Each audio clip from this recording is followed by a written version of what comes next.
Continue करें section 27 से, ठीक है। पहले बताया सबसे पहला अपवाद है गुडविल। कोई भी व्यक्ति अगर अपना नाम या अपनी ख्याति, गुडविल क्या होता है, ख्याति होती है, उसकी रेपुटेशन, उसका काम करने का तरीका, अगर वो बेच देता है तो फिर वो उस काम को एक पर्टिकुलर टाइम तक या पर्टिकुलर एरिया में नहीं कर सकता, ठीक है ना। इसके अलावा और कौन सा अपवाद है जरा बताओ मुझे, मैं जानना चाहता हूं। सेकंड क्या है, नहीं है टाइटल गुडविल फ्रॉम, गुडविल ही है यहां एक, पर देखिए ऐसा है, गुडविल केवल इस एक्ट में दे रखा है, पर इसके अलावा क्या है वो थोड़ा सा देख लेते हैं। कोई भी व्यक्ति व्यापार अवरोधक करार शून्य होते हैं, कोई भी व्यक्ति व्यापार कर सकता है परंतु गुडविल का व्यापार नहीं कर सकता, उसने सेल आउट कर दिया, ठीक है।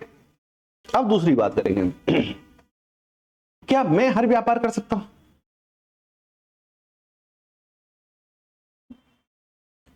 मैं एक प्राइवेट व्यक्ति हूं, कर सकता हूं, पर रही बात दोबारा, क्या अब वही बात आएगी, क्या राष्ट्रपति कर सकता है, नहीं। व्यापार अवरोधक करार शून्य होता है, पर उस पर तो व्यापार लग गया, वो नहीं कर सकता, क्या उसका अपवाद है, रिस्ट्रिक्शंस है।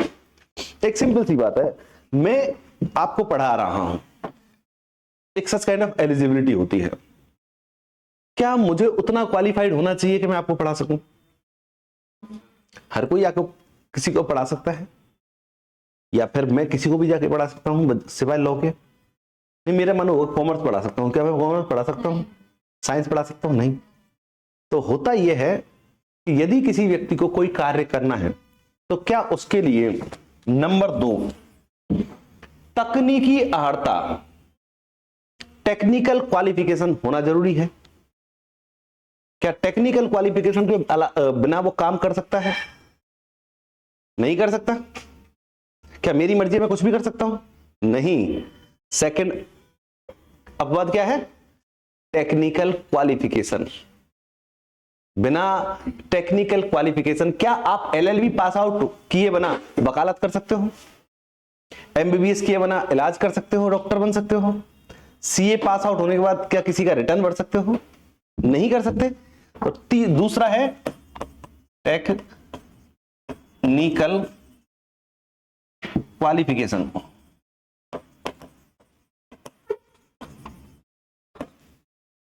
तकनीकी अहर्ताएं बहुत जरूरी है, समझ में आया। इसके बिना तो आप ये नहीं कह सकते कि साहब व्यापार अवरोधक करार शून्य होता है, मुझे तो वकालत करनी है। भैया पहले एलएलबी करनी पड़ेगी आपको, तभी तो वकालत कर सकते हो, ठीक है ना। ये उस पर अपवाद आ गया, उस पर क्या रिस्ट्रिक्शंस आ गए। अगर आपको कुछ और करना है तो आप सीधे नहीं कर सकते, उससे पहले उसकी क्वालिफिकेशन बनानी पड़ेगी, समझ में आया चीज।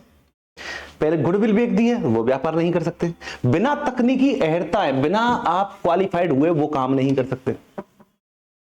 क्या मुझे व्यापार करना है, मान लीजिए अगर मुझे रेडी लगानी है मैं कुछ भी लगा सकता हूं, पर मान लीजिए मुझे कोई बड़ी कंपनी खोलनी है तो उसके लिए क्या पैसा चाहिए, एक पर्टिकुलर सर्टेन अमाउंट चाहिए, क्लियर। कोचिंग ही खोलना है ये, तो क्या इसके लिए कुर्सियां ये सब सेटअप जगह चाहिए होती है, क्या ये जरूरी है। इसके साथ साथ टीचर, बिना टीचर के कब कैसे खोलोगे, ठीक है ना। तो कोई भी काम करना होता है, कोई भी व्यापार करना होता है तो उसकी एक तकनीकी अहर्ताएं होती है, ठीक है ना, उनके अलावा नहीं कर सकते, हर कोई चल के कोई व्यापार नहीं कर सकता, एक सिंपल सी बात है। तीसरा अपवाद, क्या राज्य मोनोपोली लगा सकता है, राज्य रोक सकता है लोगों को व्यापार करने से, नहीं रोक सकता। कैसी बातें कर रहे हो, मेरा मन हो गया मैं तो सब AK-47 बेचूंगा, व्यापार है, क्या कर सकता हूं, नहीं तो बम बनाऊंगा, क्या दिक्कत है, फैक्ट्री बना लेते हैं, बना सकता हूं। परमाणु बम बना थोड़ी सकते। क्या सरकार प्रतिबंध लगा सकती है, लगा सकती है। तो प्रतिबंध शून्य नहीं होगा भैया, व्यापार अवरोधक करार शून्य होते हैं। व्यापार अवरोधक करार सरकार ने यदि प्रतिबंध लगा दिया कि आप ये व्यापार नहीं कर सकते तो नहीं कर सकते। बहुत सारे व्यापार है, जैसे देखो देश में क्या होता है, हमारे देश में जो हमारी जो इकोनॉमी है आज की तारीख में पूंजीवाद है, जिसको बोलते हैं ना कैपिटलाइजेशन। एक समय पहले समाजवाद था, पर आज की तारीख में केवल 3 व्यापार ऐसे हैं जिनको सिर्फ सरकार ही कर सकती है। ठीक है ना, 3 काम केवल सरकार करेगी, रेलवे, परमाणु ऊर्जा और परमाणु बम। ठीक है, नाभिकीय। 5 व्यापार ऐसे हैं जिनके लिए आपको लाइसेंस की आवश्यकता होती है, जैसे आपके रासायनिक पदार्थ, आबकारी के, ये एनडीपीएस वाले जो होते हैं ना, मादक पदार्थ, ठीक है ना, या इस तरह के कामों के लिए आपको लाइसेंस की आवश्यकता होती है। बाकी का कोई काम आप चाहो तो कर सकते हो, पर क्या सरकार नियम बनाकर रोक सकती है कि आप ये काम कर सकते हो, ये काम नहीं कर सकते हो? गवर्नमेंट अपनी मोनोपोली लगा सकती है क्या? रेस्ट्रिक्शंस गवर्नमेंट लगा सकती है क्या? हम फिर तब कहेंगे साहब नहीं, हमारा तो व्यापार करने का अधिकार है, ऐसा करार शून्य होता है, हम तो कर सकते हैं? नहीं कह सकते। क्या गवर्नमेंट कर सकती है? नंबर 3, ये किताब में नहीं है, मैं बता रहा हूं, ठीक है ना। गवर्नमेंट रिस्ट्रिक्शंस, सरकारी प्रतिबंध।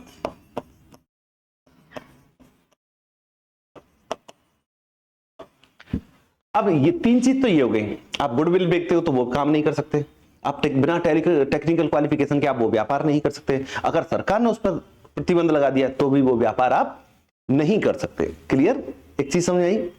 अब एक चीज और आती है भागीदारी अधिनियम में।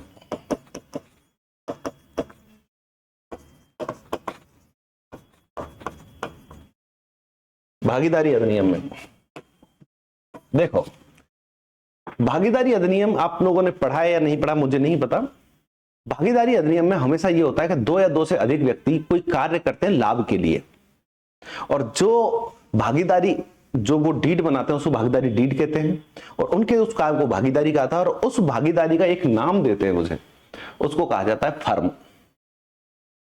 क्लियर? वो फर्म जो होती है कोई व्यापार कर रही होती है और व्यापार कोई लाभ के लिए कर रही होती है। क्लियर? और फर्म क्यों बनाते हैं हम? कि हर व्यक्ति हर काम कर सकता है। कोई व्यक्ति पैसे का अच्छा जानकार होता है, उसके पैसे का लेन देन अच्छा होता है। कोई व्यक्ति टेक्निकली क्वालिफाइड होता है कि वो उस काम को करना जानता है। कोई व्यक्ति सेल्स में अच्छा होता है, वो बेचना जानता है। कोई व्यक्ति मैन्युफैक्चरर अच्छा होता है, वो मैन्युफैक्चर, तभी तो वो इकट्ठे होकर एक काम करते हैं। एक अकेला आदमी कुछ नहीं कर सकता। अब होता यह है कि कई बार क्या होता है कि भागीदारी में दिक्कत है कि मान लीजिए मैं किसी पार्टनरशिप में गया तो मैं काम करूंगा, काम करते करते क्या मुझे उस काम करने की नॉलेज आएगी, निपुणता आएगी, स्किल्ड होगी, मेरी डेवलप होगी।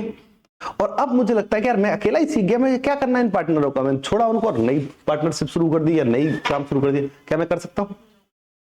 प्रतिबंध लगाया जा सकता है भागीदारी अधिनियम में। ये समझ में आया नहीं आया? क्लियर? पहली बात तो कि यदि कोई पार्टनरशिप डीड में कि यदि कोई पार्टनर पार्टनरशिप छोड़ देता है तो उस काम को करने से उसको रोका जा सकता है। क्लियर?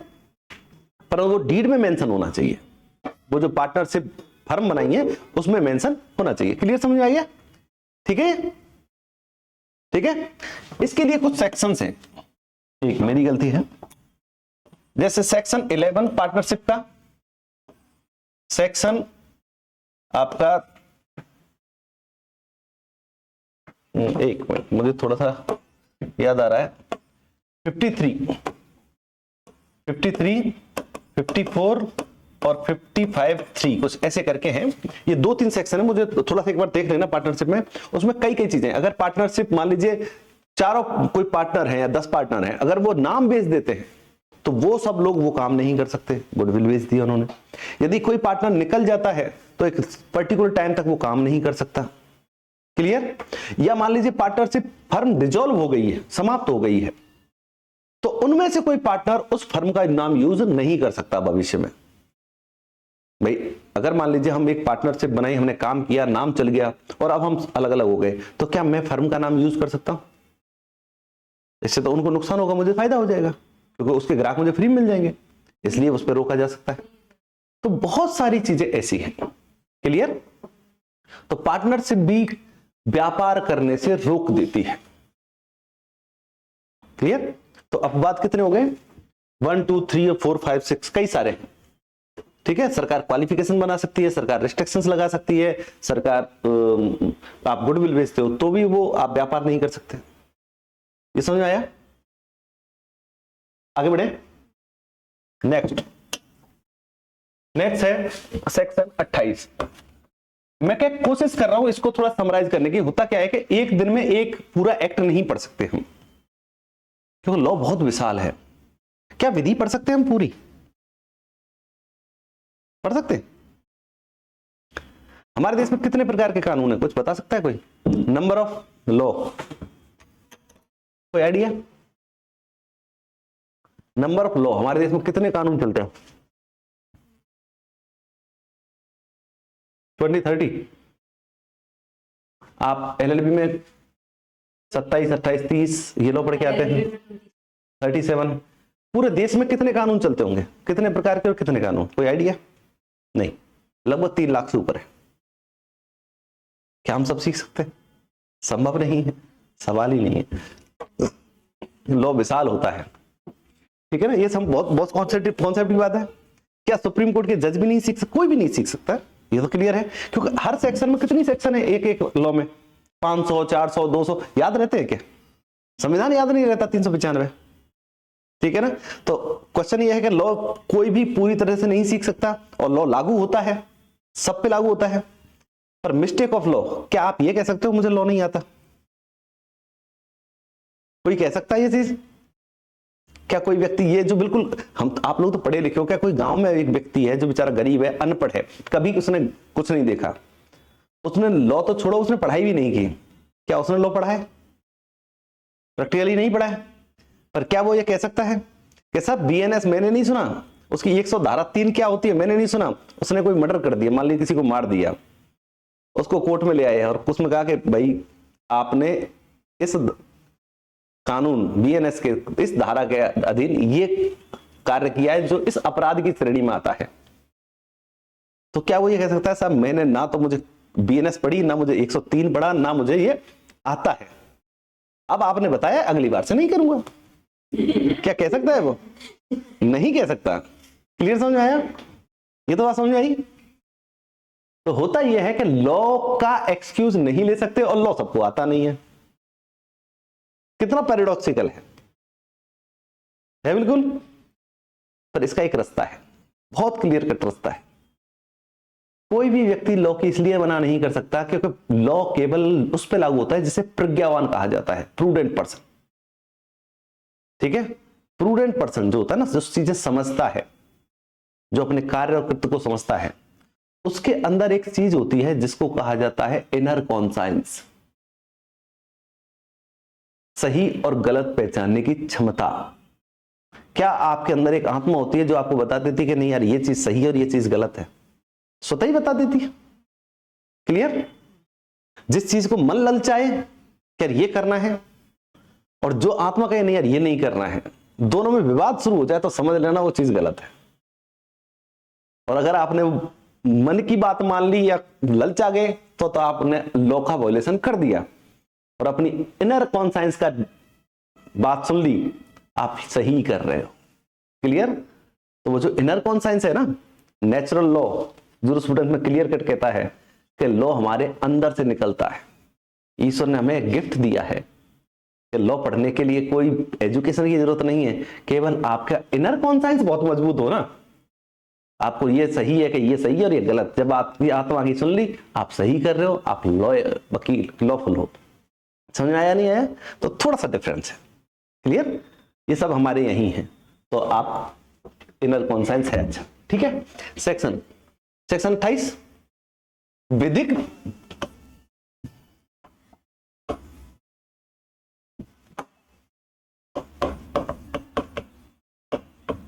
प्रक्रिया अवरोधक करार शून्य होता है। क्लियर? एक सिंपल सी बात है क्या हम वो एग्रीमेंट कर सकते हैं कि दो व्यक्ति मिलके कि चलो यार कुछ भी कर रहे हैं परंतु हम दोनों में से किसी ने भी गड़बड़ की कोर्ट में नहीं जाएंगे? क्या ऐसा एग्रीमेंट किया जा सकता है? क्या ये किया जा सकता है कि तुम कोर्ट में नहीं जा सकते? क्या अगर आपको एक सिंपल सा बहुत सिंपल सी बात है, आपको पूरा संविधान बना रखा है हमने, खूब सारे राइट हैं, बोल सकते हो, कर सकते हो, व्यापार कर सकते हो, हर चीज कर सकते हो, एक अधिकार में छीन लूं आपसे कि आप लोग कोर्ट में नहीं जा सकते, अब बताओ संविधान का क्या अर्थ रह गया है? आपको कोर्ट में नहीं जा सकते आप, तो क्या कोई अधिकार का कोई असर होगा? मान लीजिए आपको मना कर दिया जाए कि कोर्ट में नहीं जाओगे, तो कोई भी थप्पड़ मार के चला जाएगा, आप कोर्ट में नहीं जा सकते, क्या करोगे आप? तो सबसे बड़ा राइट क्या है? जुडिशियल जस्टिस लेने का अधिकार। और ये आर्टिकल किस आर्टिकल में लिखा हुआ है बताओ मुझे, मैं जानना चाहता हूं आपसे। न्याय पाने का अधिकार, राइट टू लोकस स्टैंडाई, सुने जाने का अधिकार, लोकस स्टैंडाई फंडामेंटल राइट है। कौन से article?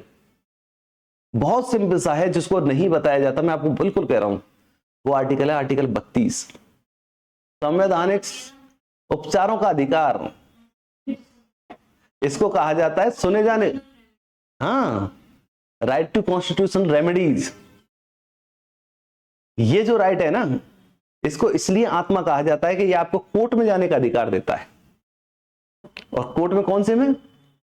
Not even district, high court, supreme court तक जा सकते हो आप सीधे ही। तो कोर्ट में जाने का अधिकार सबसे बड़ा अधिकार है। अगर इसको रोक दिया आपको तो ये सारे अधिकार, लॉ सब समाप्त हो जाता है, किसी का कोई अर्थ नहीं रहता। इसीलिए इसको आत्मा कहा जाता है। क्लियर? इसको सुने जाने का अधिकार भी कहा जाता है। क्लियर?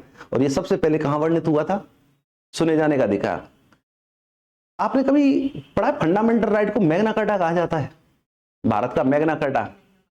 मैग्ना कार्टा में सबसे पहले यह तय हुआ था कि हर नागरिक को सुने जाने का अधिकार होगा, बिना सुनवाई के उसको सजा नहीं दी जाएगी।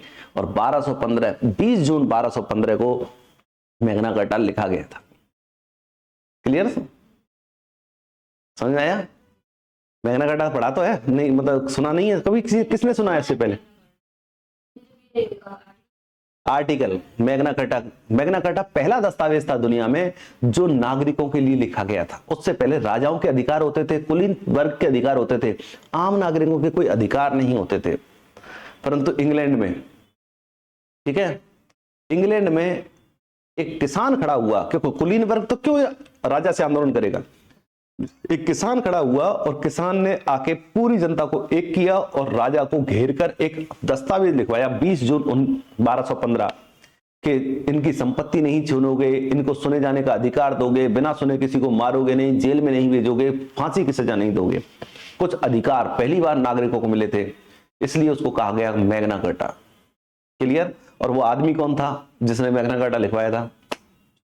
नाम सुना है कभी? बता देता हूं, रॉबिन हुड। इसीलिए रॉबिन हुड का नाम है। क्लियर? वो सुना है? चलिए ठीक है, ठीक है। तो यहां पे हम बात करेंगे। तो सबसे बड़ी चीज है, प्रत्येक व्यक्ति को कोर्ट में जाने का अधिकार होगा। ऐसा कोई एग्रीमेंट यो कह दे कि आप कोर्ट में नहीं जा सकते, शून्य हो जाएगा। क्लियर? पर इसका भी अपवाद है भाई। क्या है?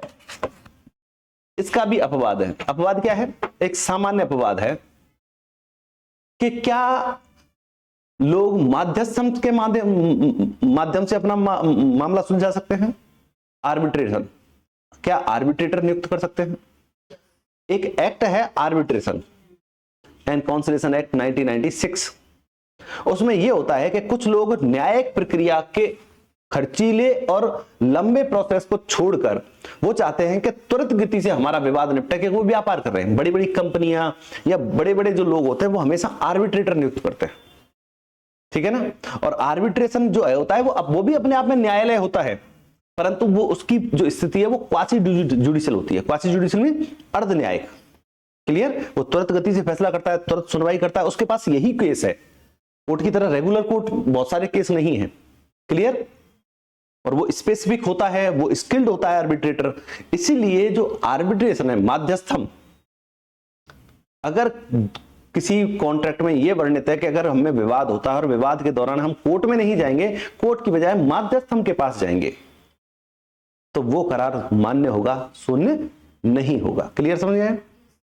क्लियर? पर ये कह देना कि हम कोर्ट में ही नहीं जाएंगे, फिर तो भैया गड़बड़ होगी उसमें, कि कोर्ट में नहीं जा सकते तो कुछ भी करो। फिर एक व्यक्ति बेईमानी करेगा, दूसरा कोर्ट में नहीं जा सकता। ठीक है ना? तो विधिक कार्रवाई को रोकने वाला करार क्या होता है? शून्य होता है। आर्बिट्रेटर।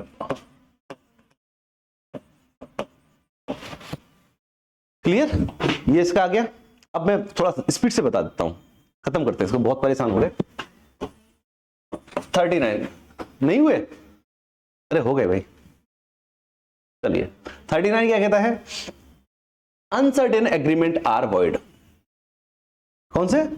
अनिश्चित करार। करार शून्य होते हैं। अनसर्टेन 29 29। आप 39 बोल। अच्छा लिखा 29, 39 बोल गया मैं। कोई बात नहीं, हो जाता है, मेरे से मुझसे हो जाता है। तारे जमीन पर देखिए ना मूवी, वो मेरे साथ है कई बार। 39 29, ये 29 है भाई, अनसर्टेन।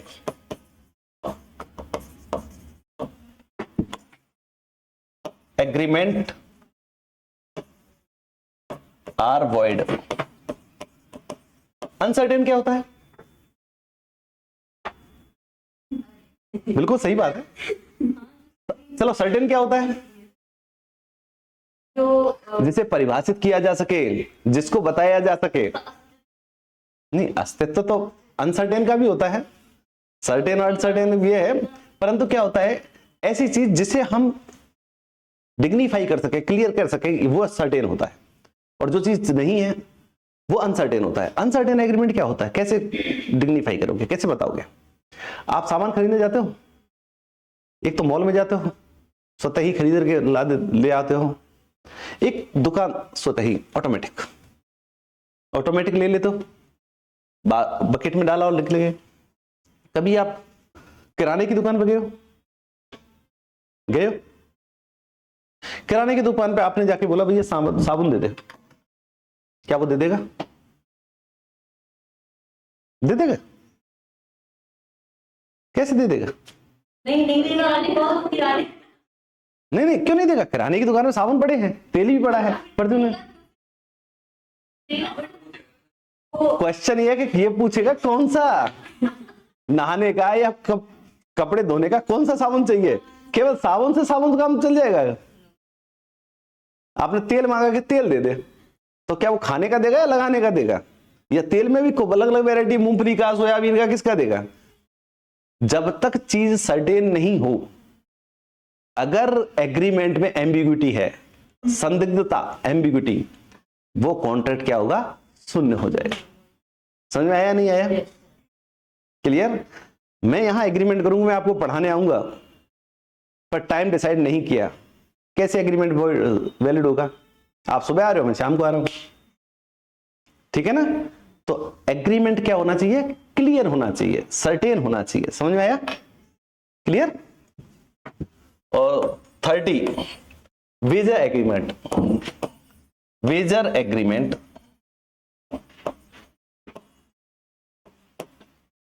Are void.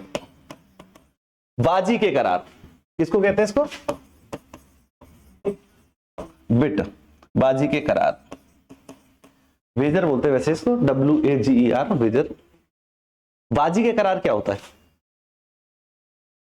जुआ। हाँ, जुआ समझते हो? बैट लगाते हो, शर्त लगाते हो, या तो जीतूंगा या हारूंगा, इसको बोलते हैं बाजी के करार। क्लियर? ये शून्य होते हैं भाई। क्यों शून्य होते हैं? क्यों? ये एक तरह से किसी काम नहीं कर रहे, ये एक चांस है कि या तो जीतोगे आप या हारोगे, पर ना तो आपकी मेहनत काम आ रही है, ना स्किल काम आ रही है, आपका भाग्य काम आ रहा है। क्लियर?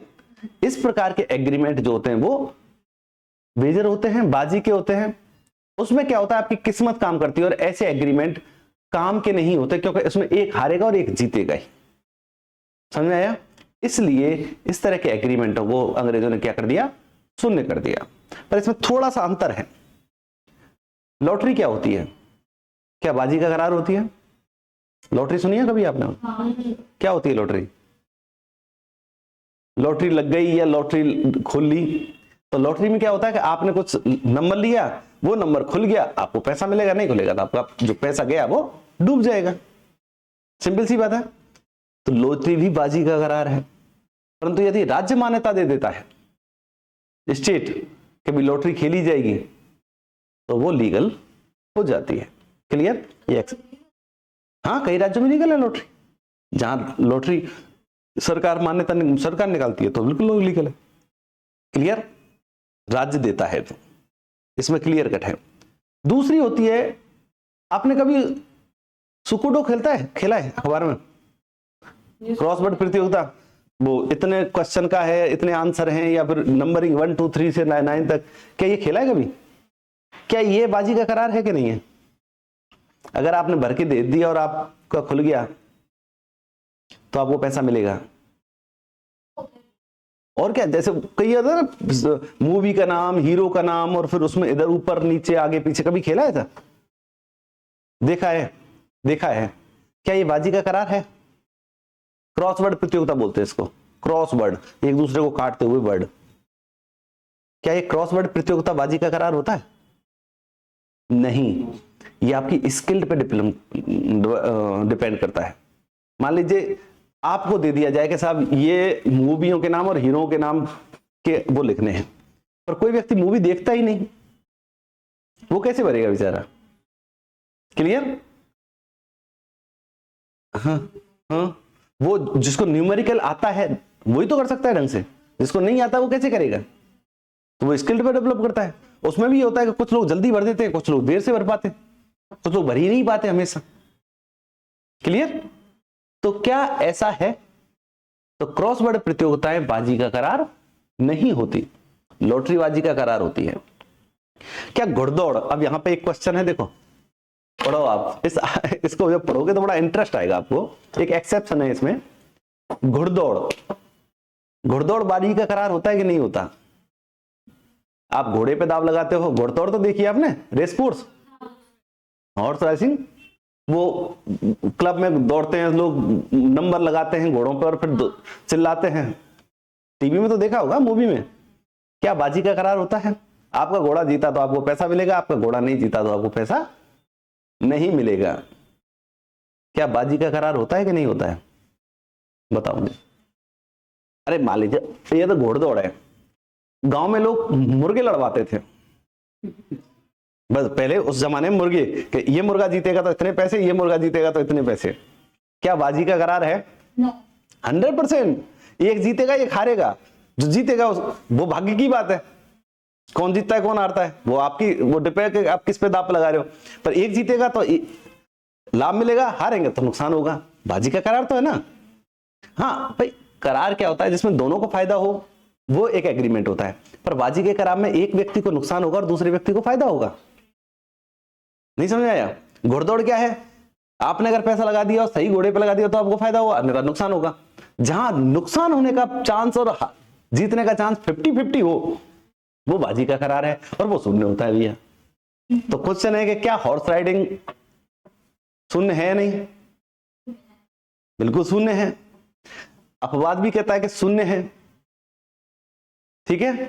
परंतु देश में खूब हॉर्स राइडिंग होती है, विदेशों में भी होती है, देश में हो रही है। क्यों हो रही है? फिर क्यों हो रही है? अब उसको पढ़ लो आप पूरी तरह से, उस अपवाद को पढ़ो, बीए एक्ट में दे रखा है। नहीं लाए कोई बात नहीं, ये पढ़ लो, ये ले लो, ये पढ़ा है, ये रहा, यूज करो इसको, पीछे भेज देना भाई। पढ़ा? क्या बताया घुड़दौड़ में? क्या बता रखा है? नहीं बता रहा? हाँ, Or be deemed to render unlawful subscription or contribution or agreement to subscribe or continue to read or enter into or towards any fiver price of sum of money पूरा पढ़ो। amount 500 rupees or upwards to be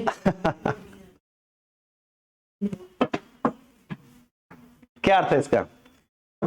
घुड़दौड़ बाजी का करार है। घुड़दौड़ क्या है? बाजी का करार है।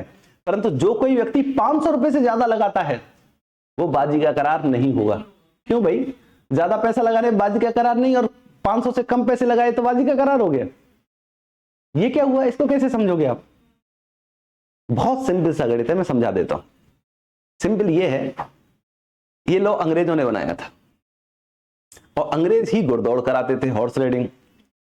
आम भारतीय मुर्गों की लड़ाई ना करवा के देख लें, एंटरटेनमेंट नहीं कर लें, इसलिए बाजी का करार शून्य था।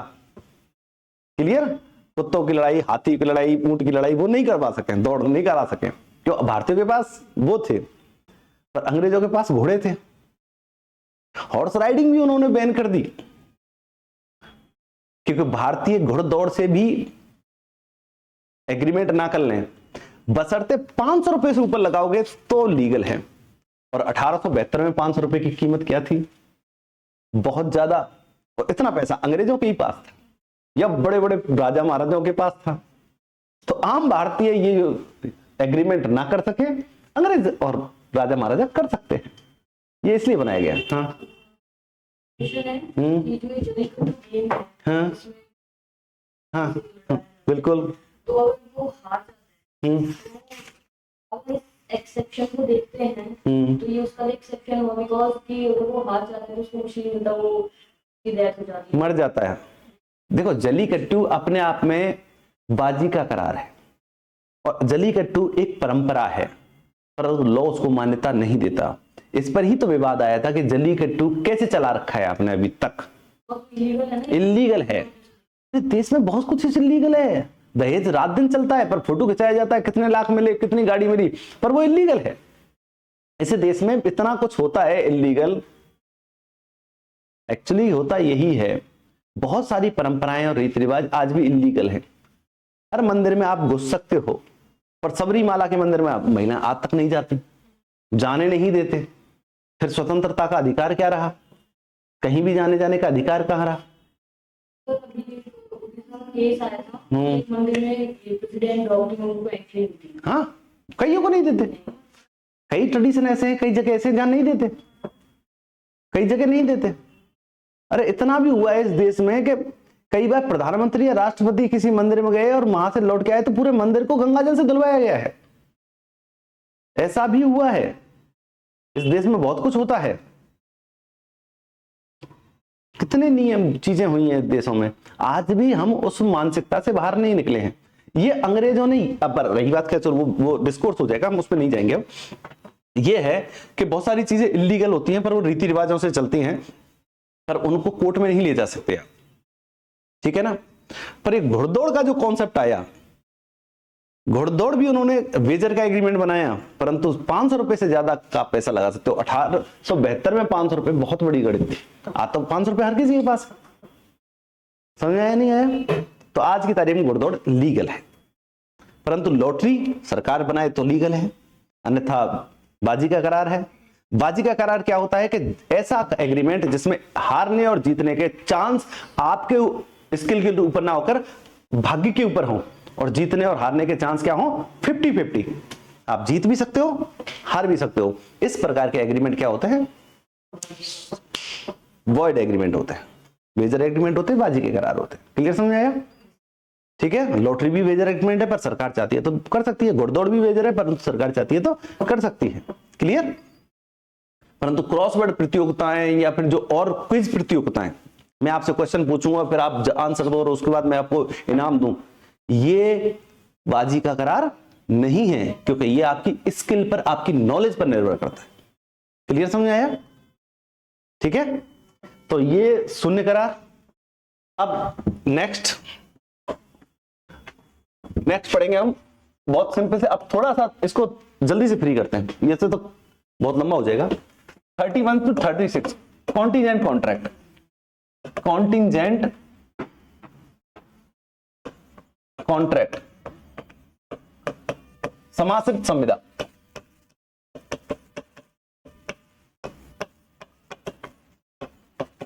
देखो बिल्कुल क्लियर है, भविष्य की संविदा को समासित संविदा कहा जाता है। कॉन्ट्रैक्ट फॉर फ्यूचर, आज एग्रीमेंट करते हैं सामान्यतः लोग, पर जो चीज काल निकल गया क्या उसके बारे में सामान्यतः लोग नहीं करते। वो एक अलग कारण है कि पास्ट सर्विस वगैरह पे एक आध हो सकता है, परंतु जो आज अगर मैं एग्रीमेंट कर रहा हूं, आप इस इंस्टीट्यूशन में आए हो पढ़ने के लिए, तो क्या भविष्य में तो पढ़ने आए हो कि भूतकाल में जाके पढ़ा देंगे हम आपको? भविष्य में पढ़ने आए हो तो कॉन्ट्रैक्ट आज हो रहा है, पढ़ाएंगे भविष्य में। क्लियर है?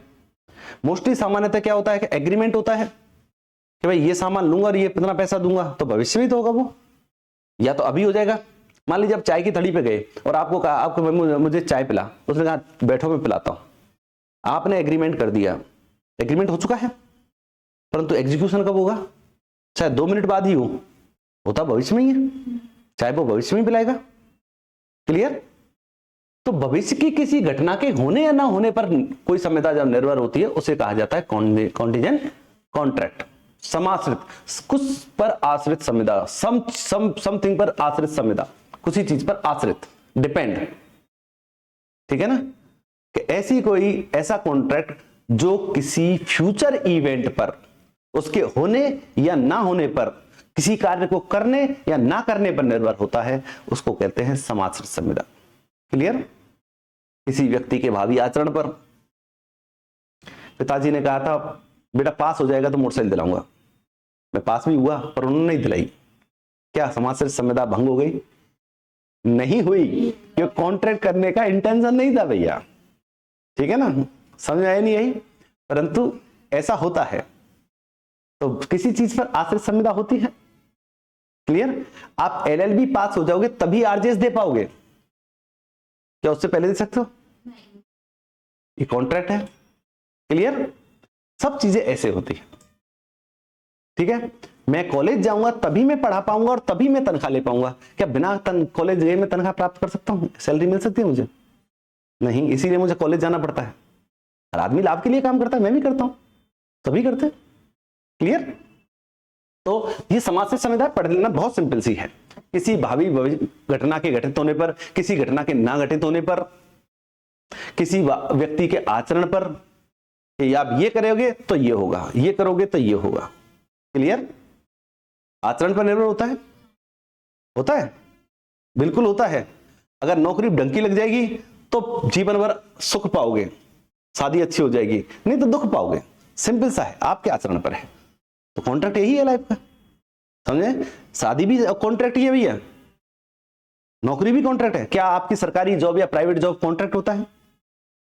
सरकारी जॉब भी कॉन्ट्रैक्ट ही होता है। इसीलिए मैं कह रहा हूं, आप कितने कॉन्ट्रैक्ट करते हो? दिन के कोई 20, 25, 30 कर रहे हो, इसीलिए इंपॉर्टेंट है। क्लियर? 20, 25 तो करते हो, पेट्रोल भरवाने जाते हो, चाय पीने जाते हो, पेन खरीदने जाते हो, चाहे आप खाना ही खाने जाते हो, या आप उबर ओला कर रहे हो, कुछ भी रैपिडो कर रहे हो, या बस में बैठे हो, कर रहे हो ना आप। कितने सारे एग्रीमेंट कर रहे हो? बिजली का कनेक्शन एग्रीमेंट है, पानी का कनेक्शन एग्रीमेंट है, रेंट एग्रीमेंट अपने आप से है। ठीक है ना? तो कितने कपड़े खरीदे हो तो एग्रीमेंट कर रहे हो, हर चीज का तो एग्रीमेंट कर रहे हो। तो आप मल्टीपल एग्रीमेंट करते हो और ये सब इसी में आता है। क्लियर? तो भविष्य की घटनाओं पर आधारित कॉन्ट्रैक्ट कॉन्टिजेंट कॉन्ट्रैक्ट होता है। सेक्शन 37 से लेके 61 इसको बोलते हैं परफॉर्मेंस ऑफ कॉन्ट्रैक्ट। थोड़ा सा है,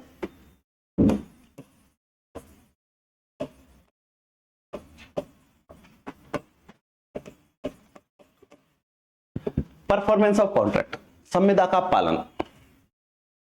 इसको सामान्यतः लोग नहीं पढ़ते, पढ़ाया भी नहीं जाता, थोड़ा सा है, पर हां इसमें दो ही सेक्शन इंपॉर्टेंट है, 39 और 56, पर फिर भी हम थोड़ा सा डिस्कस करेंगे इसको। इसमें कुछ चीजें बताई गई है। पहली बात तो संविदा कैसे पूरी की जाएगी, कौन कौन सी चीजें होनी चाहिए, दोनों अपना अपना काम करें। क्लियर? दोनों पक्षकार अपने काम करें, ये पहला क्वेश्चन है। दूसरा है, क्या कॉन्ट्रैक्ट में एक से ज्यादा लोग हो सकते हैं? क्या जॉइंट लायबिलिटी हो सकती है? आप लोग सब स्टूडेंट हैं, मैं टीचर हूं, क्या मैं आप सबसे एक कॉन्ट्रैक्ट कर सकता हूं एक साथ? क्या एक तरफ एक से अधिक व्यक्ति और एक से अधिक व्यक्ति हो सकते हैं? हो सकते हैं, बिल्कुल होते हैं। बड़ी बड़ी कंपनियों में होते हैं, बड़े बड़े देशों में होते हैं। क्लियर? मल्टीपल हो सकते हैं, एक व्यक्ति से नहीं होता, मल्टीपल भी हो सकते हैं। क्लियर? तो क्या उन सबके जॉइंट लायबिलिटी बनती है कि सभी अपना काम करें? और मान लीजिए कोई नहीं करता है और कोई कर रहा है, तो क्या जो व्यक्ति काम कर रहा है, अपने दायित्व का निर्वहन कर रहा है, क्या वो लाभ उठाने को अधिकारी हो जाता है उस एग्रीमेंट से? और जो नहीं कर रहा है वो नहीं रहता। बहुत सारी चीजें हैं इसमें, 43 भी इसमें बताया गया है, बहुत सारे सेक्शंस हैं, जॉइंट लायबिलिटी के क्या असर होते हैं, कैसे कैसे मल्टीपल होंगे। इसमें सबसे क्वेश्चन आता है, बहुत बार एक वो आता है शब्द जिसे बोलते हैं रेसिप्रोकल। बहुत बार पढ़ोगे आप reciprocal, reciprocal proposal, reciprocal promise, बहुत बार शब्द पढ़ोगे और ये समझ में आएगा नहीं। किसी को आता है ये क्या होता है? हिंदी में, हिंदी के स्टूडेंट कौन कौन है आप में से? 2-3 हैं और इंग्लिश के भी हैं। रेसिप्रोकल का मीन्स होता है व्यतिकारी। व्यतिकारी, ये शब्द सुना है? प्रॉमिस, व्यतिकारी वचन, ये बार बार पढ़ोगे आप पर समझ में नहीं आएगा। उसमें जो रस्म होती है वो पान वाली कैसी, उसमें ये शायद कॉन्सेप्ट अप्लाई होता है। पान का खर्चा पानदान, खर्चा पानदान जिसको बोलते हैं बैटल बॉक्स एक्सपेंसेस, उसका अर्थ क्या होता है?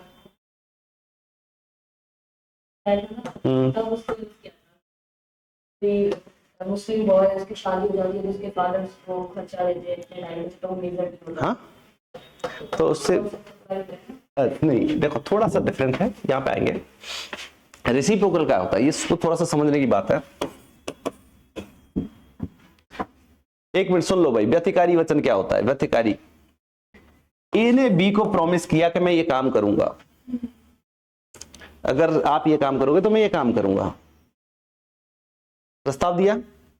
बी ने सहमति दे दी कि तुम ये करोगे तो मैं ये कर लूंगा, अगर तुम अपनी मोटरसाइकिल 10,000 में बेचो तो मैं 10,000 दूंगा, आप मोटरसाइकिल बेच देंगे। ठीक है ना? तो इसमें क्या हुआ, एक ने प्रस्ताव किया, दूसरे ने स्वीकृति कर रही है, परंतु दोनों को कुछ ना कुछ काम करना है, करना ही है।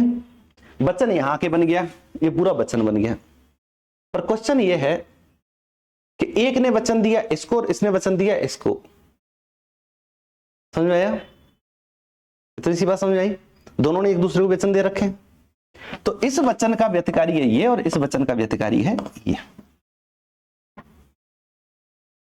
रेसिप्रोकल, एक दूसरे को, ठीक है, इस वचन के बदले वो वचन, रेसिप्रोकल प्रोमिसेस। अब समझ में आया चीज? क्लियर?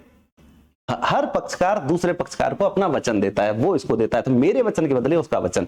तो मैं जब कहूंगा कि मेरा व्यतिकारी वचन मीन्स उसका वचन, और वो कहेगा कि मेरा व्यतिकारी वचन मीन्स मेरा वचन। बिल्कुल बिल्कुल बिल्कुल वही है, बिल्कुल सादा, बिल्कुल फादर। हिंदू में भी है, मुस्लिम में भी है, हिंदू में भी है। एक सिंपल सी बात है, एक नई फैमिली आती है, दहेज कैसे शुरू हुआ? बहुत सिंपल सी गणित है। दहेज क्यों शुरू हुआ कि जब शादी होती है तो नया जो दंपत्ति होती है उसको कुछ जीवन जीने के लिए कुछ साधनों की जरूरत होती है, बर्तनों की जरूरत होती है, कपड़ों की जरूरत होती है, क्यों? वो नहीं कमाते अभी, वो धीरे धीरे सीखेंगे सब दुनिया को। तो शुरू में क्या दोनों परिवार वाले कहते हैं कि चलो यार इनके लिए जुगाड़ कर देते हैं 2-4 साल का, फिर ये अपने आप दौड़ जाएगी जिंदगी, तभी तो गिफ्ट देते हैं। समय के साथ कॉन्सेप्ट ये हुआ कि घर वाले, लड़के वाले ये बोल रहे थे साहब हम तो लड़के को अलग से घर देंगे, जमीन देंगे, झोंपड़ी देंगे, बाकी के सामान लड़की वाले दे देंगे। अब दहेज बन गया है। समझ आया? शादी के बाद लड़के को अलग होना पड़ता है ना, परिवार से अलग घर बनाता है वो, तो वो घर और खेत तो लड़के वाले देते हैं, बाकी का खाने का, कपड़े और वो सब लड़की वालों से मांग लेते हैं। ये दहेज का कॉन्सेप्ट है। क्लियर? दहेज इसलिए बन गया, अदरवाइज दहेज गिफ्टों से ही बना। तो व्यतिकारी वचन क्या होते हैं? एक वचन का दूसरा वचन। समझ में आया नहीं आया? ये बार बार आप पढ़ते रहोगे। अब इसमें परफॉर्मेंस ऑफ कॉन्ट्रैक्ट में संयुक्त हो गए, कई लोग व्यतिकारी वचन देते हैं, उसको देते हैं। प्लस क्या होता है, कब पालन किया जाएगा कॉन्ट्रैक्ट को? या तो कॉन्ट्रैक्ट में टाइम निश्चित होता है, भाई इस दिन में मेरा काम करके दो, मैं तुम्हें पैसे दे दूंगा, नहीं करोगे तो छोड़ दूंगा। पर क्या बहुत सारे कॉन्ट्रैक्टों में ऐसा होता है क्या? टाइम नहीं होता। उसमें क्या होता है, रीजनेबल टाइम अपने आप डिसाइड हो जाता है, रीजनेबल टाइम। अब एक सिंपल सी बात है, उदाहरण से बताऊं, आप चाय पीने गए, आपने उसको प्रस्ताव दिया कि भाई मुझे चाय पिला दे, उसने कहा ठीक है पिला दूंगा पर कल पिलाऊंगा, क्या एग्रीमेंट होगा? कल आना, कल पिलाऊंगा, क्या एग्रीमेंट आपका होगा कि नहीं होगा? कल का कल देखेंगे। चाय का तो reasonable time 3 minute 4 minute 5 minute है, इतने में मिल जानी चाहिए। अब कोई कल कहे, वो कहे 2 साल बाद आना तो पिलाऊंगा, तो क्या एग्रीमेंट का क्या सेंस है? कोई मतलब निकलता है? नहीं समझ आया? अगर टाइम डिसाइड है तो अलग बात है, टाइम डिसाइड नहीं है तो हर एग्रीमेंट का तथ्य और परिस्थिति से टाइम डिसाइड होता है। नहीं समझ में आया? आपने युवान लॉ इंस्टीट्यूट से एग्रीमेंट कर रखा है कि हमें ये कोर्स कराओगे, तो क्या एक दिन में कोर्स कराया जा सकता है? एक पर्टिकुलर टाइम अपने आप डिसाइड होता है कि भाई इतने महीने लग सकते हैं, वो भी फ्लैक्चुएट होते हैं। इतनी सी बात समझ में आई? नॉलेज एक दिन में सब अंदर थोड़ी जा सकता है, क्योंकि भाई कोई संजय थोड़ी है जो वेद व्यास ने ज्ञान दिया, पूरा दूरदृष्टि आ गई और उसने गीता सुना दी, ऐसे थोड़ी होगा जिंदगी में। तो टाइम तो लगता है हर चीज का। आप एलएलबी कर रहे हो तो 5 साल 3 साल का, बीएलएलबी कर रहे हो तो 5 साल का आपने एग्रीमेंट कर रखा है। कोई एग्रीमेंट 5 मिनट में कंप्लीट करना होता है, कोई एग्रीमेंट सालों में कंप्लीट होते हैं। एक सिंपल सी बात है। तो वो एग्रीमेंट की तथ्य और परिस्थिति पर निर्भर करता है। समझ में आया? तो टाइम का ऐसा खेल है, पर टाइम भी बहुत जरूरी चीज है। अनिश्चित टाइम के लिए नहीं छोड़ सकते हैं। एग्रीमेंट किया है तो कोई टाइम तो होगा ना, कुछ तो होता है। 2 साल, कोई 1 साल, कोई 5 साल, कोई 5 मिनट ही। आप सब्जी खरीदने गए तो सब्जी में तो उसी वक्त खरीदोगे, ऐसा तो है नहीं कि सब्जी 2 साल, वो कहेगा 2 साल बाद आना, या 2 साल बाद में सब्जी उगाऊंगा तब लेके आना, ऐसा थोड़ी होता है। कुछ एग्रीमेंट टाइम पे होते हैं, कुछ एग्रीमेंट ऐसे होते हैं। एक सामान्य सी बात है, क्या हर वक्त किए जा सकते हैं? एक पर्टिकुलर टाइम पे होते हैं। कोर्स ऑफ नेचर है। आप इस कॉलेज इंस्टीट्यूशन में पढ़ने आए हैं, तो क्या आप उन काल के घंटों में ही आएंगे जिसमें लोगों को पढ़ाया जाता है? या आपका मन हुआ ना सर मैं तो 12 बजे रात को आऊंगा, मेरा मूड हो गया, पढ़ा सकते हैं कोई? नहीं। एक सामान्य सी बात है।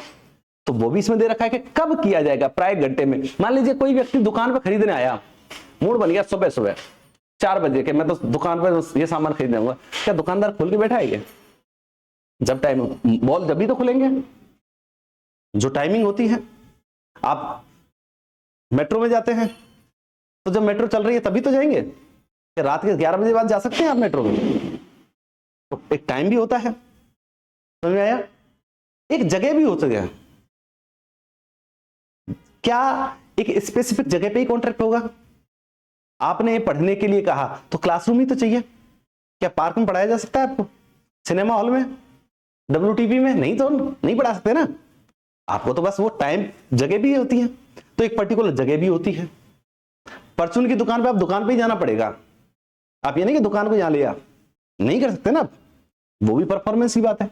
तीसरी बात, क्या ऐसा हो सकता है कि कॉन्टिजेंट कॉन्ट्रैक्ट था, भविष्य में होना था, पर क्या समय आने से पहले ही मैं मना कर सकता हूं? कोई भी पार्टी मना कर सकती है कि भाई कॉन्ट्रैक्ट नहीं, खत्म करेंगे, हम कॉन्ट्रैक्ट खत्म कर देते हैं।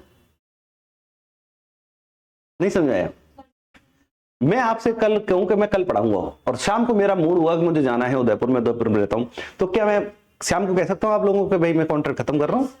इसको बोलते हैं एंटीसिपेटरी ब्रीच ऑफ कॉन्ट्रैक्ट। 39 में दे रखा है।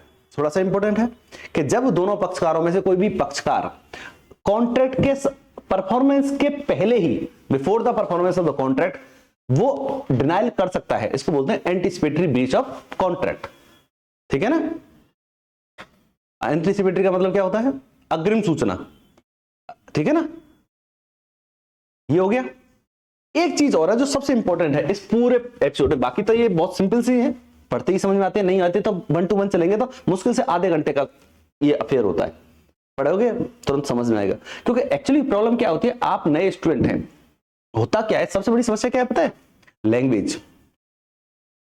इनकी लैंग्वेज इतनी कठिन होती है लॉ की कि उसको 2 बार पढ़ना पड़ता है तो समझ में आता है।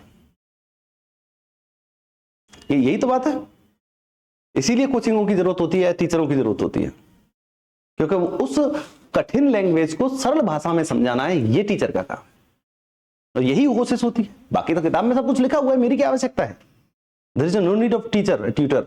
परंतु होता क्या है कि हमको आपको उस भाषा में समझाना है जिसमें वो आप समझ में आए। क्लियर? तो वो भी कभी जरूरत होगी तो हो जाएगा। एक सेक्शन है इसमें बहुत इंपॉर्टेंट है, 56, इसको बोलते हैं डॉक्ट्राइन ऑफ ट्रस्टेशन। परंतु इसमें कहीं ट्रस्टेशन शब्द लिखा नहीं है, इसमें यह लिखा है कि वो एग्रीमेंट जो भविष्य में असंभव हो जाते हैं उनको कहते हैं, वो असंभव होते ही शून्य हो जाते हैं, फ्रस्ट्रेट हो जाते हैं। फ्रस्ट्रेट मीन्स निराश हो जाते हैं। क्या ऐसा हो सकता है? ऐसा होता है? नहीं पता, चलो पढ़ लेते हैं, समझ लेते हैं। मान लीजिए मैं और आप वचन देते हैं, आप कहते हैं कि सर हाँ मैं पढ़ाओ, और मैं कहता हूं भैया फीस लूंगा, बिना फीस के मैं काम नहीं करता, प्रोफेशनल हूं बहुत ज्यादा, हूं भी, ठीक है ना, पर मैं आपको पढ़ाऊंगा।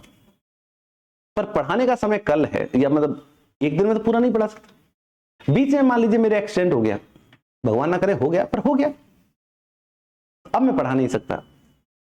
क्या एग्रीमेंट शून्य हो गया या लागू है? नहीं समझ में आया? चलो दूसरा पढ़ लेते हैं, दूसरा सुन लेते हैं। एक सिंपल सी बात है कि आप सब लोग यहां पढ़ने आएंगे, कल को ये सरकार ने बैन कर दी इस बिल्डिंग, इस पे लगा दिया ताला, अब क्या होगा? क्या आप मुझसे पैसे वापस मांग सकते हो? मांग तो सकते हो ना, क्योंकि कॉन्ट्रैक्ट अब असंभव हो गया है। मैं पढ़ा नहीं सकता, हम पढ़ा नहीं सकते, तो क्या हो जाएगा? असंभव हो जाएगा। क्लियर?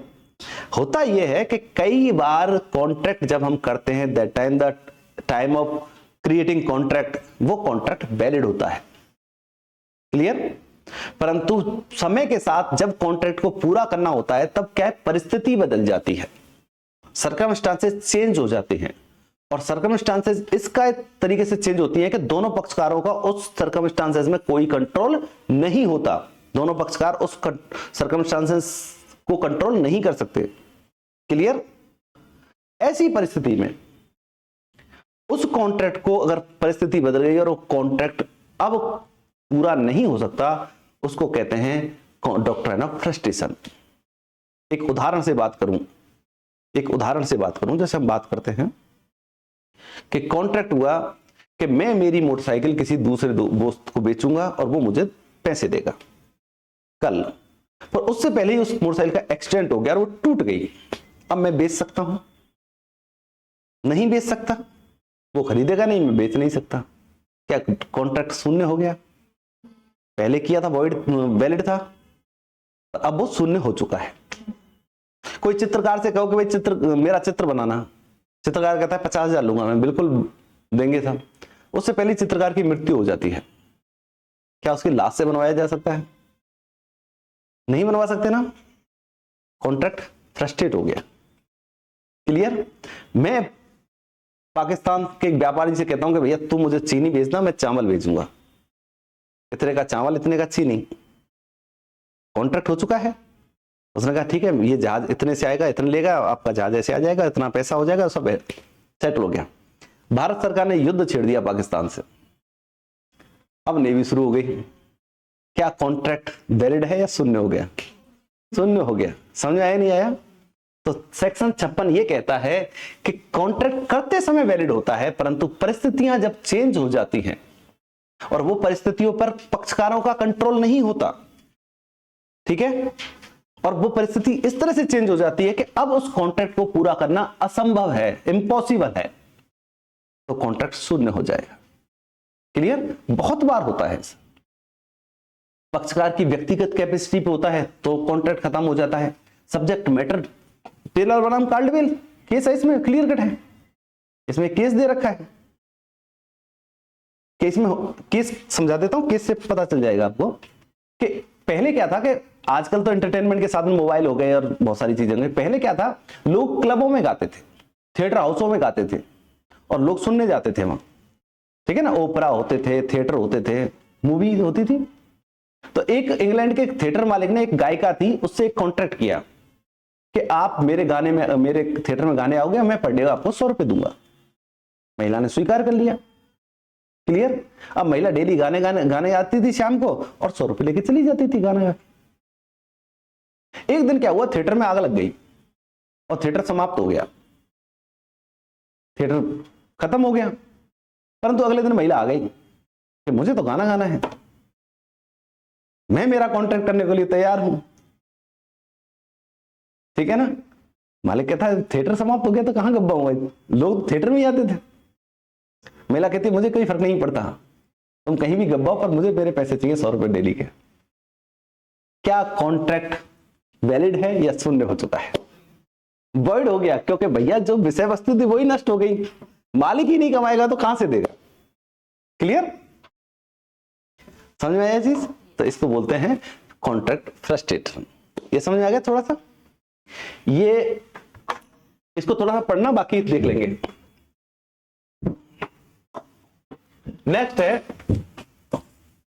वो संविधाएं जिनको, बस अब खत्म करूंगा, ज्यादा देर नहीं करेंगे, इसको समाप्त करते हैं। वो संविधाएं जिनको परफॉर्म करना आपकी आवश्यकता नहीं है।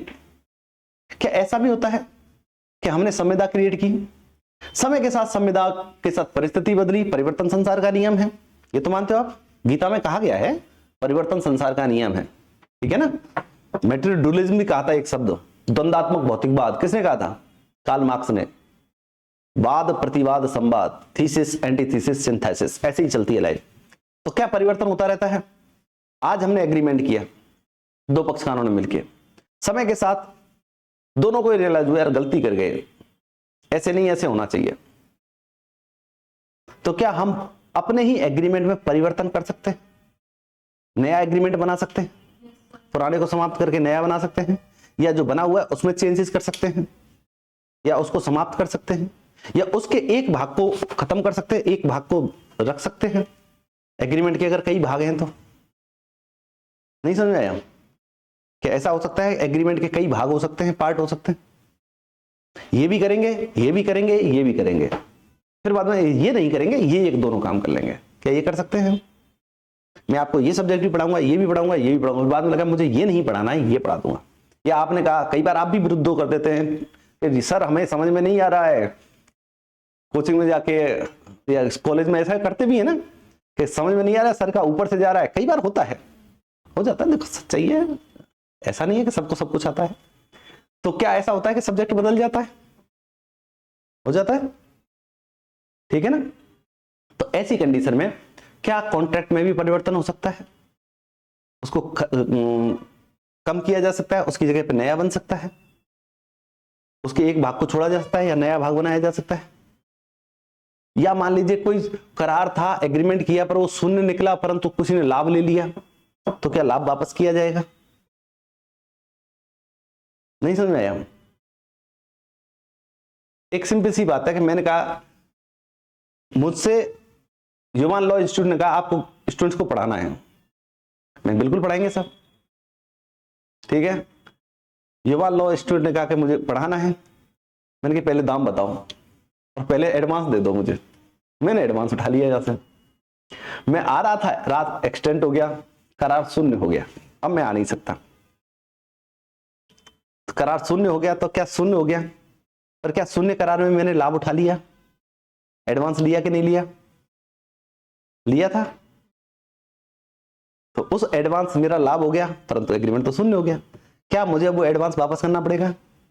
100% करना पड़ेगा। लॉ यही कहता है।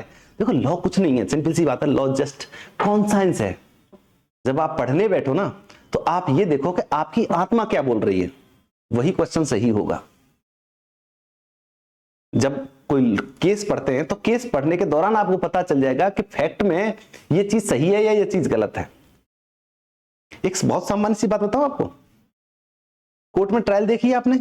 कोर्ट जाते हैं, कोर्ट में केस चलता रहता है, केस दो व्यक्ति लड़ते हैं, और दोनों व्यक्ति लड़ क्यों रहे हैं कि दोनों एक दूसरे की बात पे सहमत नहीं है। ये तो सामान्य सी बात है। एक कुछ कहता है, दूसरा कुछ कहता है, अगर दोनों समान बात कर रहे हैं तो कोर्ट में जाएंगे नहीं। एक ने कहा मैं 10,000 मांगता हूं, दूसरा हाँ ये मांगता है ले जा, तो कोर्ट की जरूरत नहीं है। पर एक ने कहा मैं 10,000 रुपए मांगता हूं, दूसरा कहा नहीं मांगता है, झूठ बोल रहा है, दोनों विवाद है। पर क्वेश्चन है कि एक जना तो झूठ बोल रहा है, एक जना सही बोल रहा है। क्लियर? कोर्ट में दोनों चले गए। अब दोनों को ही पता है कि सच्चा कौन है झूठा कौन है। झूठे को भी पता है कि मैं झूठा हूं और वो मान नहीं रहा है, सच्चे को पता है कि मैं सच्चा हूं ये झूठा है। दोनों को ही पता है, पता तो दोनों को ही होता है। बस समस्या तो उस जज की है बेचारे की, ये कहा तू बता, हमें तो पता है कि हम कौन झूठा है कौन सच्चा है। ट्रायल किसकी हो रही है? उस जज की। तू पता कर, हम तो झूठ बोल रहे हैं, यही तो होता है। तो कोर्ट में ट्रायल जज की होती है बेचारे की, वो ढूंढता है कि सच्चा कौन है, कौन सा झूठ बोल रहा है। ऐसा ही है।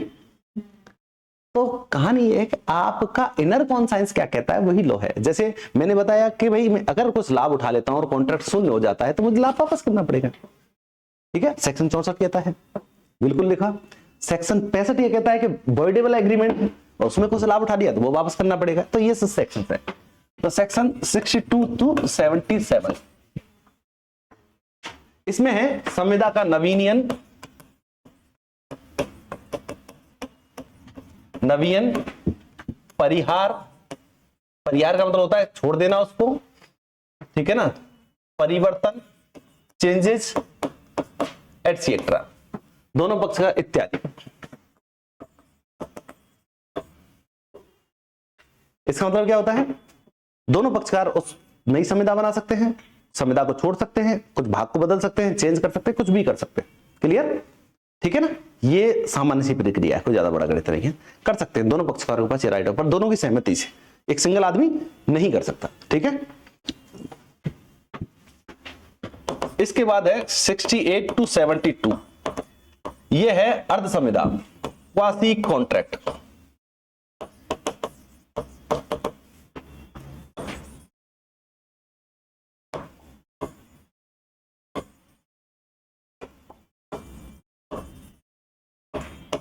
क्वासी कॉन्ट्रैक्ट इसमें नहीं लिखा रहता, इसमें ये लिखा रहता है संबंधों से सृजित संविदाएं, यही है। देखो क्या ऐसा होता है कि एग्रीमेंट में मैंने पहले बताया कि प्रपोजल होना चाहिए, एक्सेप्टेंस होनी चाहिए, उसके बाद प्रॉमिस बनेगा, प्रॉमिस कंसिडरेशन होना चाहिए, एग्रीमेंट बनेगा और एग्रीमेंट के साथ इनफोर्सबिलिटी चाहिए तो कॉन्ट्रैक्ट बनेगा। पर क्या होता है कि क्या कोई व्यक्ति प्रपोजल नहीं दे, दूसरा एक्सेप्ट नहीं करे, तो भी क्या कॉन्ट्रैक्ट बन सकता है?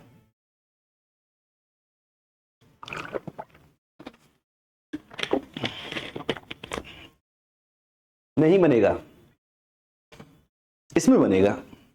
इसीलिए इसको अर्ध संविदा कहा जाता है, आधी संविदा, क्योंकि इसमें प्रपोजल और एक्सेप्टेंस नहीं होते। पक्षकार कई बार एक दूसरे को जानते भी नहीं है, नहीं समझ में आया? ठीक है, जानते भी नहीं है, तो क्या एग्रीमेंट बन जाता है या नहीं? हाँ बताता हूं, संबंधों से बन जाता है। उदाहरण से बात करेंगे, 2-3 उदाहरण ही समझाऊंगा, ज्यादा नहीं। आप रास्ते में जा रहे थे और आपको मिल गया एक पर्स, और पर्स में थे बहुत सारे पैसे। ठीक है, एटीएम भी था, पेटीएम भी था, वो जो होता है ना, वो क्या क्या, वो आधार कार्ड और रखते हैं सब लोग आजकल, पैन कार्ड सब रखते हैं, अपना पहचान पत्र, आई कार्ड। आप ईमानदार व्यक्ति हो, आपकी आत्मा नहीं खराब हुई। अब आपको ये है, उस व्यक्ति का पता चल गया जिसका ये एग्रीमेंट है, वो पर्स है। अब आपका दायित्व क्या है? उसको लौटाना बिल्कुल है, या थाने में दे देना कि साहब ये पैसे मिले थे। क्लियर? परंतु चूंकि हुआ यह है कि ना तो उसने आपको प्रस्ताव दिया कि मेरा पर्स ढूंढो, ना आपने स्वीकार किया कि पर्स भैया मुझे मिलेगा तो मैं दे दूंगा, पर फिर भी क्या एग्रीमेंट बना कि नहीं बना? बन गया सेक्शन 71 क्लियर कट कहता है, ठीक है ना, लायबिलिटी ऑफ फाइंडर। अगर मान लीजिए आपने पैसे रख लिए और पर्स फेंक दिया तो क्या होगा, आप क्रिमिनल मिस एप्रोप्रिएशन के अपराधी बन जाएंगे। क्लियर, IBNS में पहले IPC थी, 403 था, वो 404, 2 साल की सजा थी तब उसमें, और आपने ईमानदारी दिखाते हुए दे दिया उसको, तो आप एक तरह से जैसे ही आपको सामान मिला वो संविदा क्या हो गई, वो उपनिधान की संविदा हो गई, बेलमेंट। आपके पास कोई वस्तु आई, कैसे भी आई, पर आप अब जिम्मेदारी है उस वस्तु को संभाल के रखो और उसके मालिक को लौटाओ। ना तो उसने प्रपोजल दिया ना आपने एक्सेप्टेंस किया, पर क्या एग्रीमेंट बन गया। क्लियर, पर सामान्यतः बड़ा ध्यान रखना चीजों को। बहुत बार ये होता है आजकल कि पर्स मिल गया, मान लीजिए पर्स में मिल गया मुझे 2000 रुपए, सब कुछ मिला, मैंने जाके उसको फोन किया, भाई ये तेरा पर्स मिला है या जो भी है, वो आया, बोला नहीं मेरे तो 20,000 थे इसमें। अब क्या करोगे, तो ठीक है ना, हाथ जल गए हम करते हुए, ध्यान रखा करो थोड़ा सा, बाकी तो ऐसा होता है। क्लियर, चलो कोई नहीं, ऐसे नहीं होता सामान्यतः, वो तो बेचारा ऐसे ही एहसान मानेगा अगर मानवता होगी तो। आजकल मानवता थोड़ी कम बची है लोगों में, वो एक अलग बात है। चलो ठीक है, तो होगी लाइबिलिटी। अब ऐसे ही उदाहरण, दूसरा उदाहरण समझाता हूं मैं। मान लीजिए मकान मालिक बाहर चला गया, मैं किराएदार, ठीक है, मकान मालिक के नोटिस आया बिजली डिपार्टमेंट से कि भैया बिल जमा कराओ अन्यथा आपका बिल मीटर काट दिया जाएगा। अब किराएदार को लगा मकान मालिक का मीटर कटेगा तो मेरी भी लाइट चली जाएगी, तो किराएदार बेचारा बिल भर के आ जाता है। बिल में खुद का बिल भी था और मकान मालिक का बिल था, क्योंकि ऐसा थोड़ी है कि किराएदार अपना बिल तो भरते और मकान मालिक का ना भरे, तो मीटर कट जाएगा। अब मकान मालिक आ जाता है, तो क्या किराएदार उससे वो मीटर का पैसा मांग सकता है, बिल का? मांगेगा ही भैया ही। देखो आत्मा क्या कहती है कि मांगना ही चाहिए, और उसने तो अपने भले के लिए भी किया था, पर मकान मालिक का भी भला कर दिया मीटर कटने से, नहीं तो उसके ज्यादा पैसे लगते हैं। क्लियर, सेक्शन 70 बिल्कुल है, ठीक है ना, बिना स्वेच्छा के किया गया कोई भी कार्य, अपने लाभ के लिए किया गया कार्य, एक सिंपल सी बात है। उदाहरण से कोई अवयस्क मिला, गरीब आदमी, मैंने उसको रखा, खिलाया पिलाया, उसके घर तक पहुंचाया, मेरा किराया लग गया, क्या मैं उसके फादर से मांग सकता हूं भैया इतने पैसे दे दो, मेरा खर्चा हुआ है आपके यहां पहुंचाने का, इसको खिलाने पिलाने का, किसने बोला था? बात यही तो है। और मैं छोड़ देता तो क्या होता? अवयस्क का मैंने लाभ भला किया है। कई बार आपने देखा ना गुमशुदा तलाश केंद्र, ये व्यक्ति गुम हो गया है, अगर किसी को मिलता है तो वो यहां तक पहुंचाया ना, उसको उचित इनाम दिया जाएगा, लिखा होता है। तो वो उचित इनाम क्या है कि जिसको मिल गया, जनरल प्रपोजल है, सामान्य प्रस्ताव है, मिल गया, वो उसको पहुंचाएगा और उसको पैसा मिलेगा।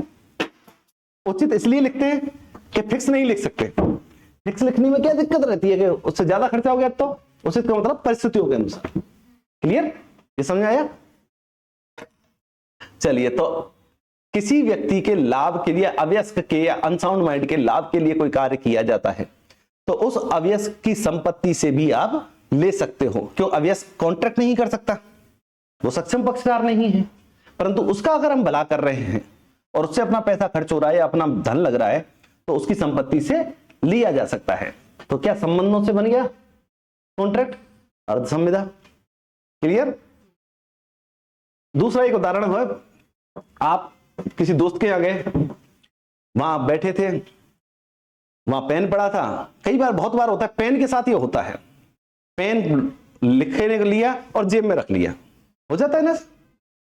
पेन बहुत गायब होता है, हद से ज्यादा गायब होते हैं, ठीक है। इसीलिए आजकल लोग कैप निकाल के देते हैं, थोड़ी थोड़ी होशियारी करते हैं, पर उससे होता कुछ नहीं है, पेन तो गायब होना ही है। चलो, पेन जेब में रख लिया और आपके पास घर तक आ गया, क्या आपने चोरी की?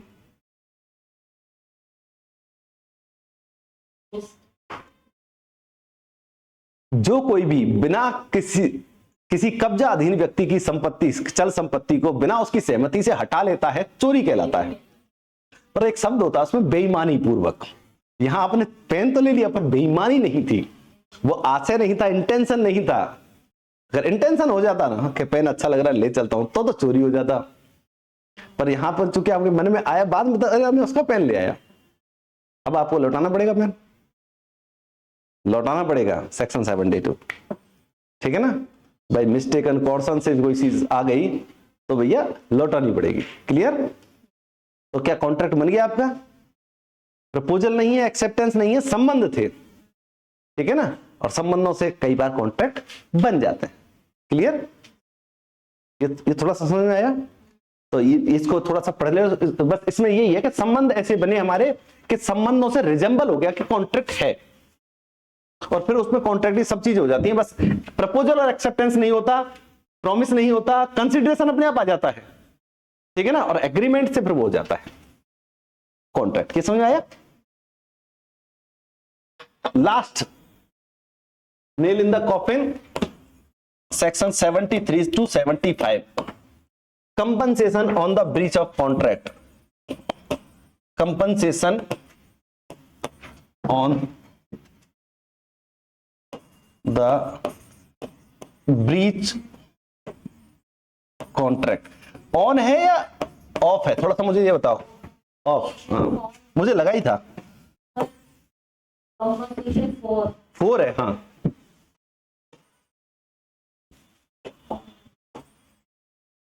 और द ब्रीच है या केवल ब्रीच है?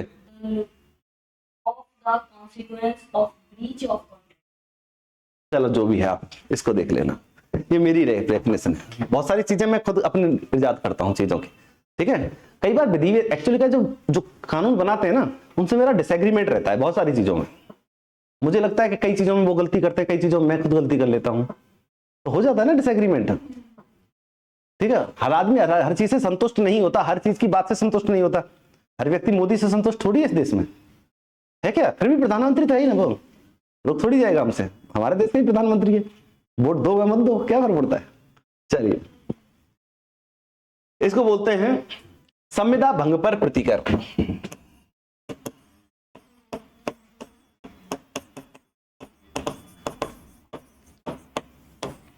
संविदा भंग पर प्रतिकर बहुत सिंपल सा है, ये कॉन्सेप्ट जरूरी है।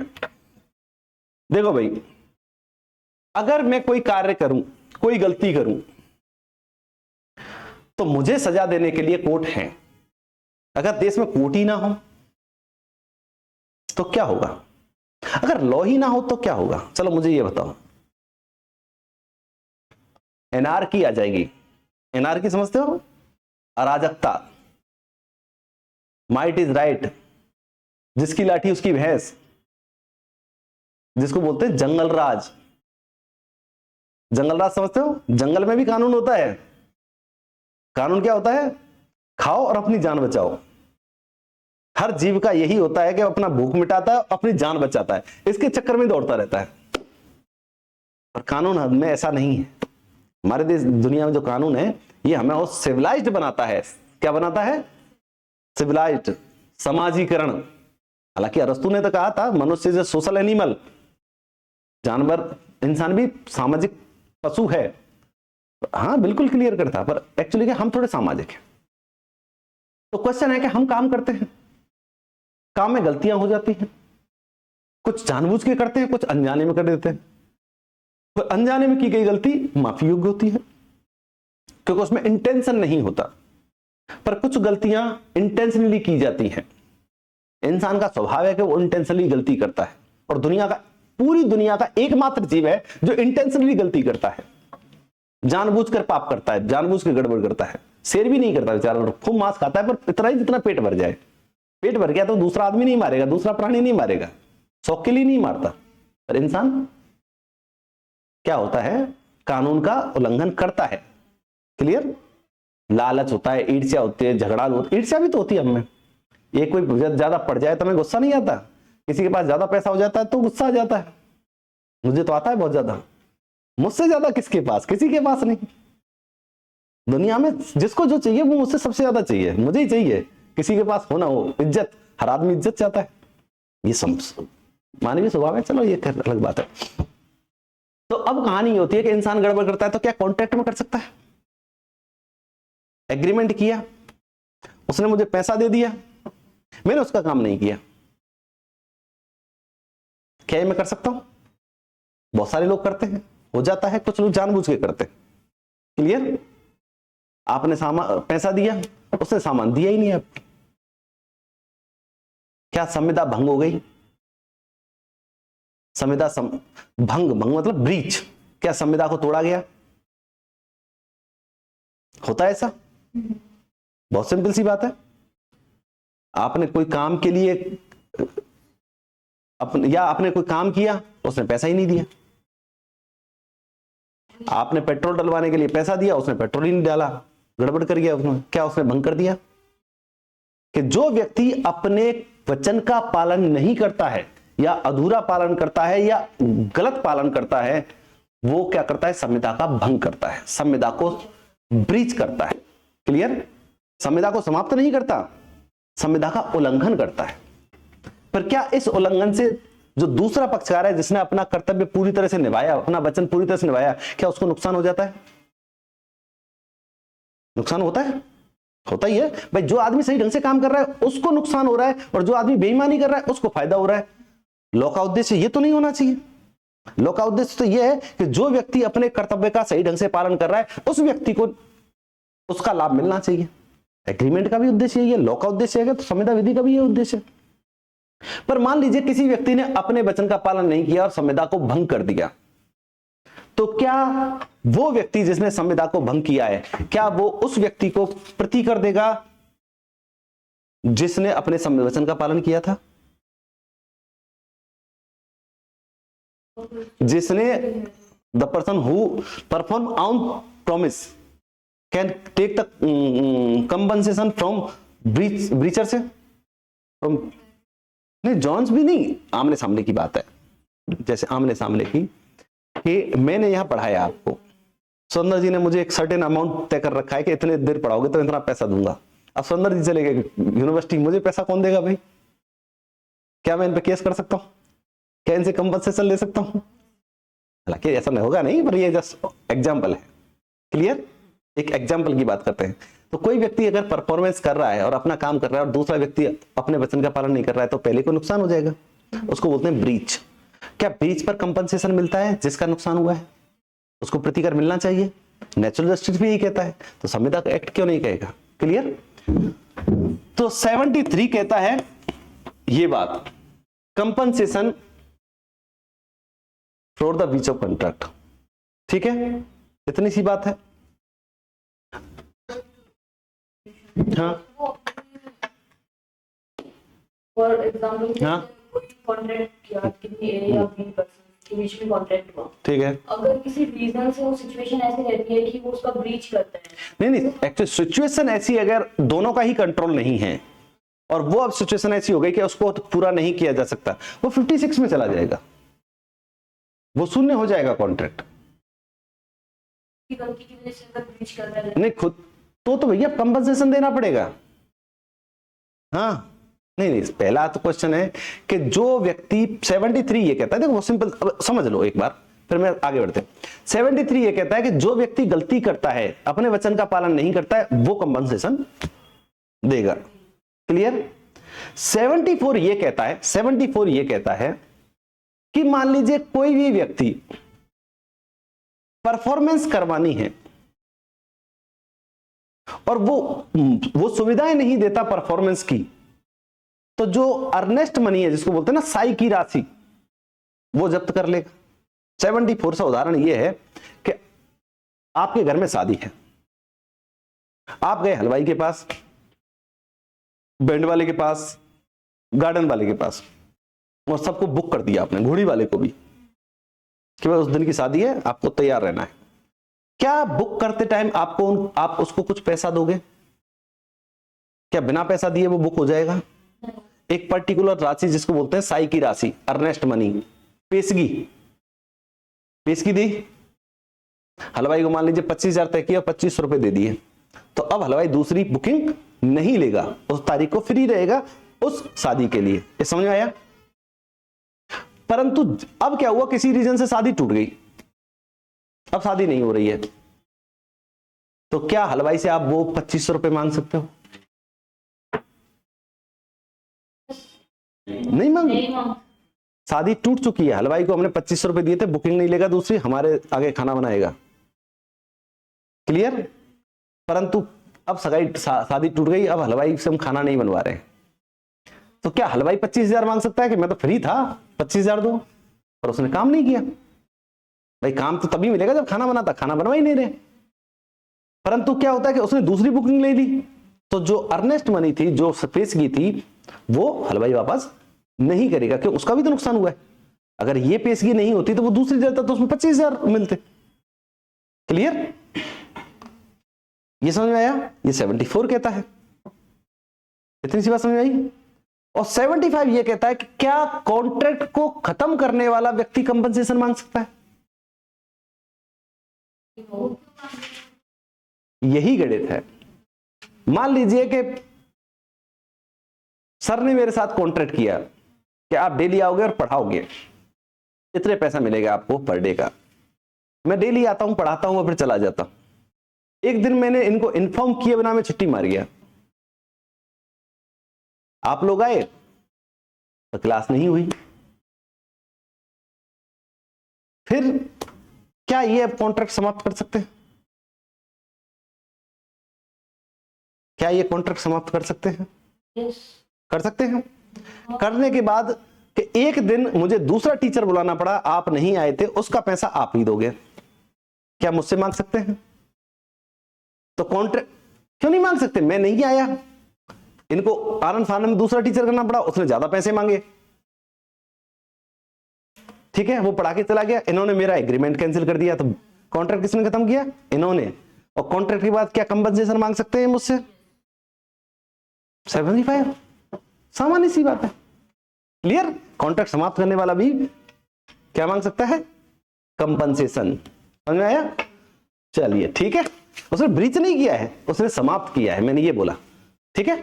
ये 70, तो ये 1 से लेके 75 तक ये जो नियम है, ये सारे भविष्य के जितने भी एग्रीमेंट होते हैं, चाहे वो राज्य करे, कंपनी करे, इंश्योरेंस कंपनी करे, बीमा करे, कोई संपत्ति का हम लेन देन करें, कुछ भी करें, इवन हम एक नोट दें, किसी के पास नोट है, एक कोई कागज का नोट किसी के पास जिम में नहीं है, एक कोई भी निकालो, मैं तो मेरा पर्स, हाँ इसको नहीं वहीं पढ़ो।